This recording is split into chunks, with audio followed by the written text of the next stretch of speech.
The nutritionist, Rhiannon Lambert, who's with me now, a Harley Street nutritionist. Thanks so much for being with us. Hello, thank you for having me. What do you think of this study? Does it surprise you, these findings, that a low-carb or a non-carb diet is probably pretty bad for you? Well, I don't think it's surprising. For me, I see a lot in my clinic of people taking out whole food groups without any real reason to. I think the best diet out there is what works for you as a unique individual. So taking out a whole food group may not be beneficial, especially carbs, because you're looking at fiber intake. Carbohydrates contribute to mood, they contribute to energy, and that's the body's preferred source of energy. Yeah, and sort of low-carb diets or non-carb diets have become more fashionable, would you say? Yeah.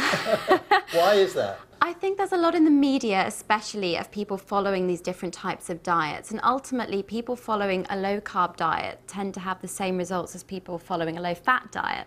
It's overall energy intake that really it does come down to.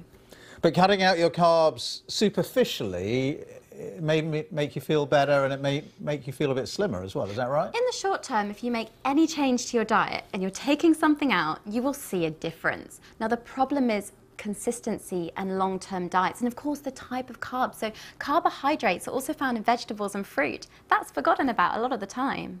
That is definitely forgotten about. So tell us, what is the ideal diet? I mean, it includes carbs. First of all, what are the good carbs that we should be eating, and in what sort of amounts? Okay, so I always try and recommend, think about the quality and the quantity, the two Qs. So your quality of carbohydrate, whole grains, things like brown rice, brown pasta, whole grain bread, quinoa, lots of grains, and then you're looking at the quantities, the portion sizes. But I'd also say the most heavily researched diet is definitely the Mediterranean diet. I think we all wish we could live in Italy and just enjoy lots of vegetables and fish and a whole variety of beans and pulses, because plant-based protein is also just as good sometimes as animal-based. It's good to have a good mix. Okay, what are the bad carbs then that you would say you should probably avoid?